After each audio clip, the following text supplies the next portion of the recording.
Assalamualaikum, selamat petang. Semoga anda semua sihat. Ada sakit sebelah kaki. Ya, sebelah sini. Jadi, terpaksa menggunakan kursi roda.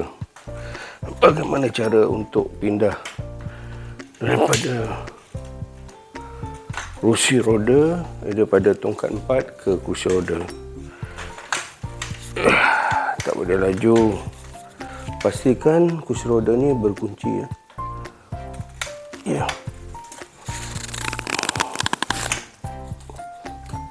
Ya. Supaya dia tak bergerak. Kalau bergerak nanti jatuh. Ya, dekat. Bila pastikan kaki ni terasa kursi roda ada di belakang, barulah alihkan tangan ke kursi roda. Jangan pegang sini sebab ini tidak kuat. Ini hanya kuat bila kita tekan ke depan, ya. Kalau kita ke belakang ini, dia dah mungkin akan jatuh. Jadi semasa pemindahan tongkat ke kursi roda, pastikan tangan kita letak di kursi roda dan sebelah lagi letak di belah sini. Ya. Dengan kekuatan tangan kita duduk secara perlahan. Memang susah, ya. Okey. Alihkan tongkat. Letakkan kaki elok-elok. Mana kaki yang sakit ni, ya, letakkan sebelah lagi. Alhamdulillah. Okey. Riliskan brake, ya. Dan kita bergerak ke tempat yang kita nak pergi. Terutamanya tempat yang kita nak berubat lah. Ambil ubat, pil, dressing dan sebagainya. Ya. Ya. Kepala pun dah pening. Aduh. Ini adalah ice bag. Bila panas boleh sejukkan, ya. Panas.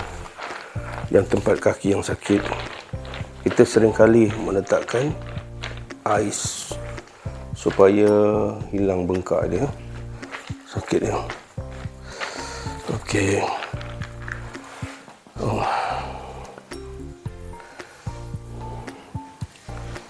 Alhamdulillah, kita dah sampai ke meja untuk mengambil ubat makan.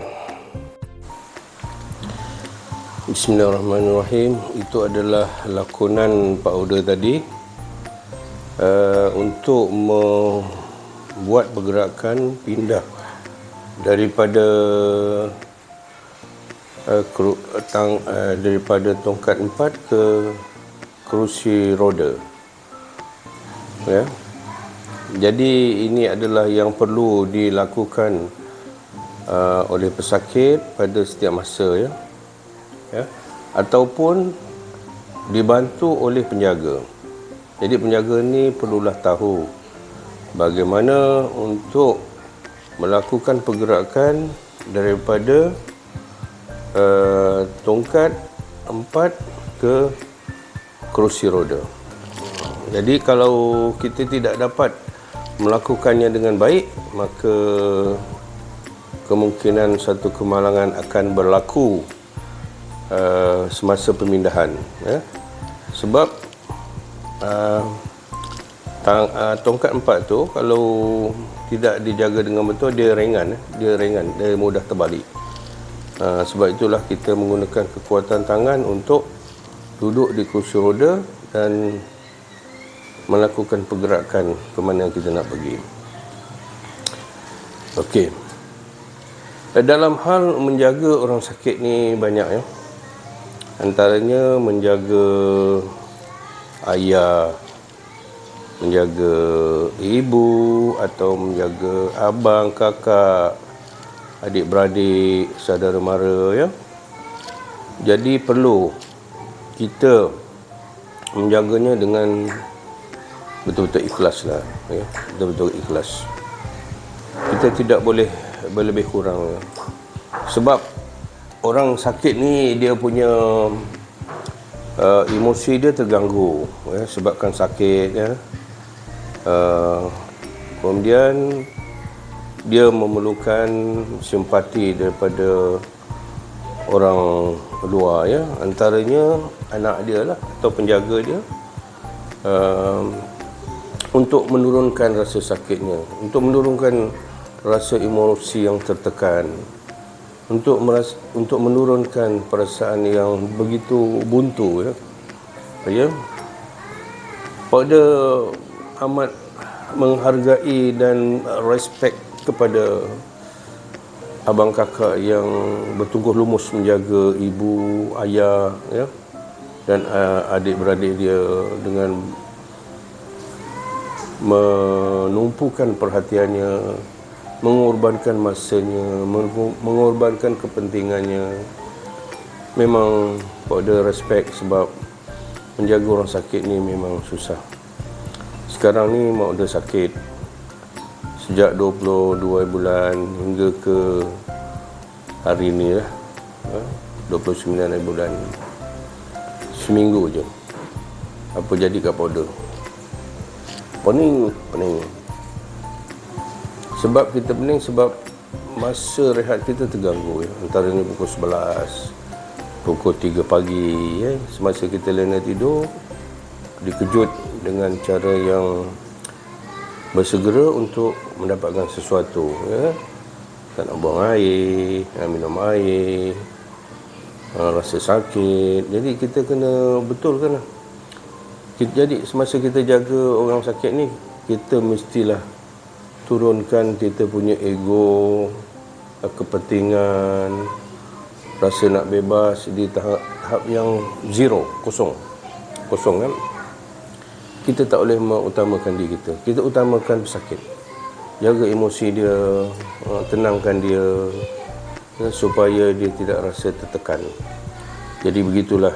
Sebab itulah jaga orang sakit ni besar pahalanya, terutama jaga mak ayah kita ya. Tetapi janganlah untuk mendapatkan pahala yang besar tu, sebaliknya kita dapat dosa. Sebab itulah kita apabila penat, panggillah adik-beradik kita untuk ganti sementara kita boleh berehat ya. Ataupun kalau kita ada keuangan yang banyak, kita boleh upahkan orang ya, untuk memberi perkhidmatan secara individu. Yang pada tahu dululah, beberapa bulan yang lalu, satu bulan 12,000 nak upah orang jaga tu dalam masa 24 jam. Jadi orang penjaga ni memang mempunyai kesabaran yang tinggi. Jadi itulah, lebih lagi macam kita Islam, kita pastikan ayah mak kita tu semayang. Jadi kita mesti ada ilmu untuk mengambil wudu ya, untuk membersihkan dia. Kita tidak boleh sakit atau tak sakitnya kita ni, sihat ataupun tidak sihat, kita mesti semayang. Itu adalah kewajipan kita. Jadi sebagai anak atau penjaga kepada pesakit ni, kita pastikan dia semayang. Tak boleh kena air, kita tayamum ya. Itu pastikan. Jangan kita lalai perkara ini ya. Dan apatah lagi kita jaga pun, kita kena semayang. Jangan tak semayang. Itu ingatan dari Pak Uda ya. Jadi Pak Uda sering buat masa ni lah. Inilah akibatnya. Ini bukan sepenuh masa. 5 hari itu nurse yang jaga, Pak Uda baru sepenuh masa 2 hari.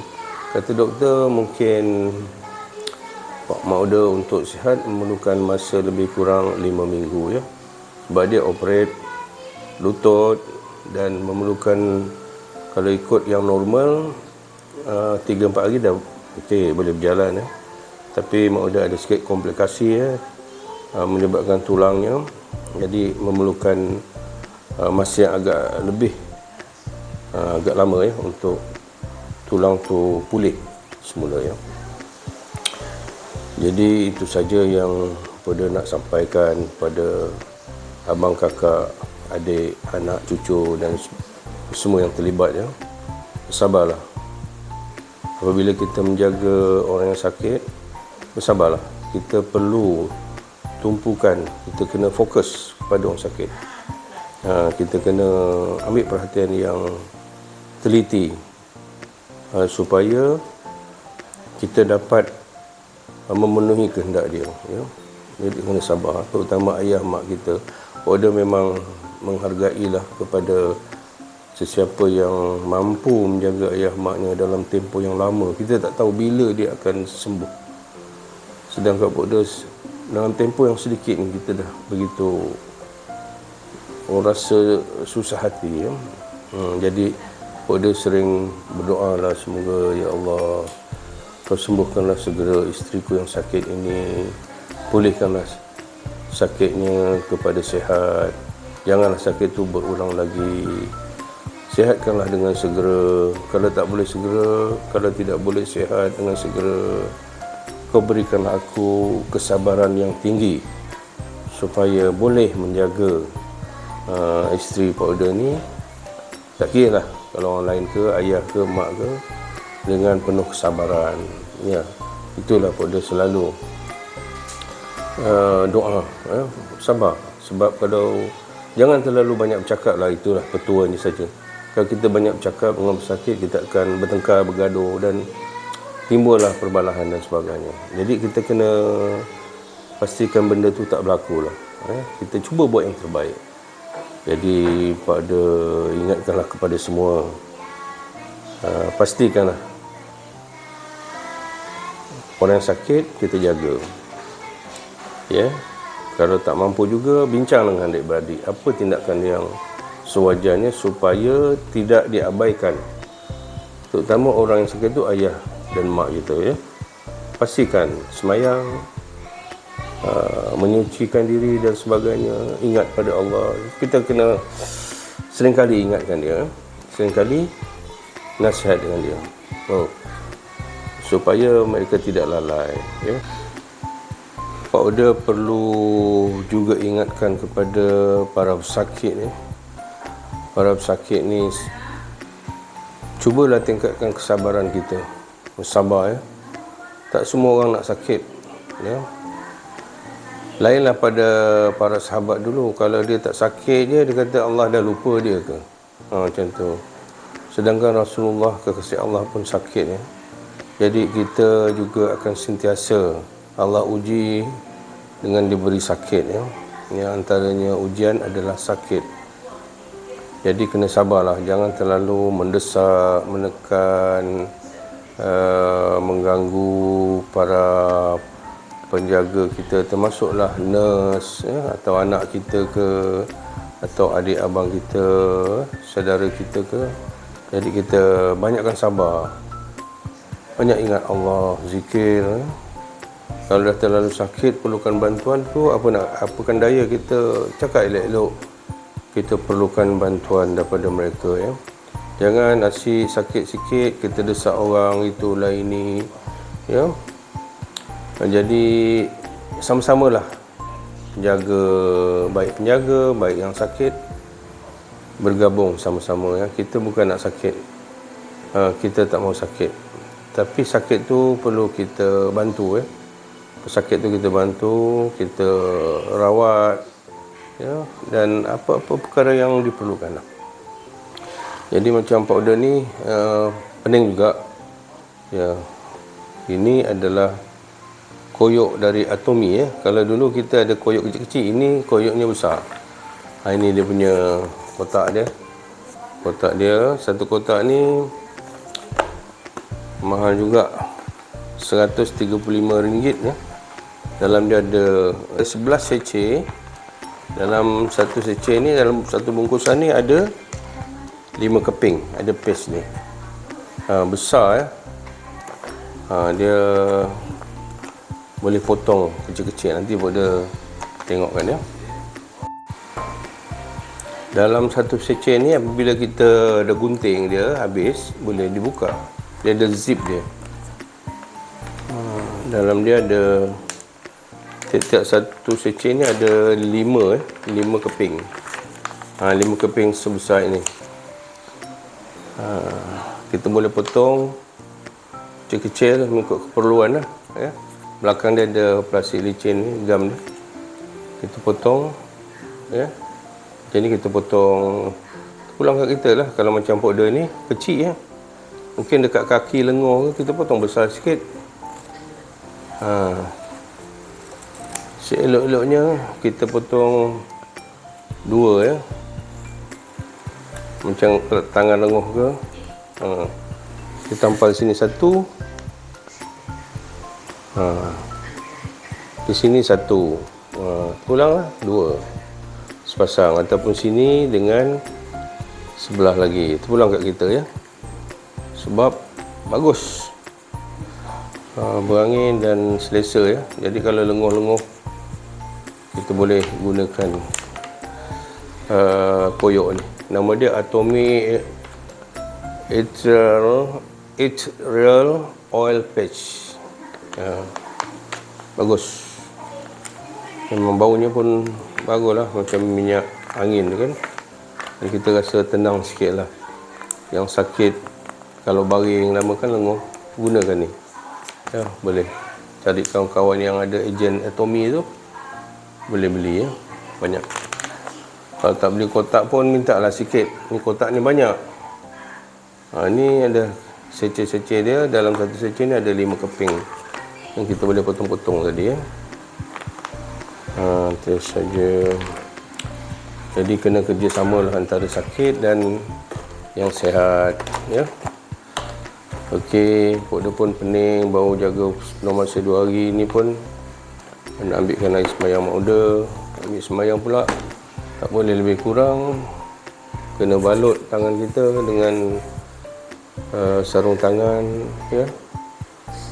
Itu semua yang boleh kena air. Kalau ada anggota wuduk yang tak boleh kena air, kita kena tayamum menggantikan tempat yang tak boleh kena air. Ini banyak khilaf dia. Ada setengah ustaz dia kata boleh lalu saja di atas pembalut tu. Tu boleh tanya ustaz lah. Berkaitan dengan pengambilan air semayang, ketika mana perlunya tayamum. Kita hidup sentiasa diuji, ya. Kita tidak lama hidup di dunia seperti video yang lepas. Paling lama pun yang warga negara Perancis tu, setakat umur 122 tahun je. Minda kita Nabi Allah Adam 960 tahun meninggal. Kita tak tahu. Kita pasti kematian tu adalah wajib bagi kita, ya. Wajib. Kita akan sampai masanya. Kita akan sampai ke titik point itu. Ke titik itu kita akan sampai. Okey, itu saja yang Pok nak bagi tahu lah. Kepada penjaga-penjaga pesakit, terutama ayah dan mak kita kena sabar, kita jaga elok, ya. Okeylah, itu saja Pok nak bagi tahu. Sekejap lagi Pok nak tolong mak Oda buat latihan fisio, ya. Fisioterapi ni kena buat, dia sakit kaki, kena buat 1 hari 3 kali, ya. Satu set dia tu kurang-kurang 10 kali. Jadi Pok bantulah. Setakat seminggu ni Pok dah hanya melihat dan menegur, tak perlu bantu sebab dia dah boleh buat sendiri. Pok harap kita sentiasa berjaga dan berjaya. Sekian. Terima kasih. Jumpa lagi. Bila rasa panas, letak air ais dalamnya. Kepala pening, taruh koyok. Okey, jumpa lagi.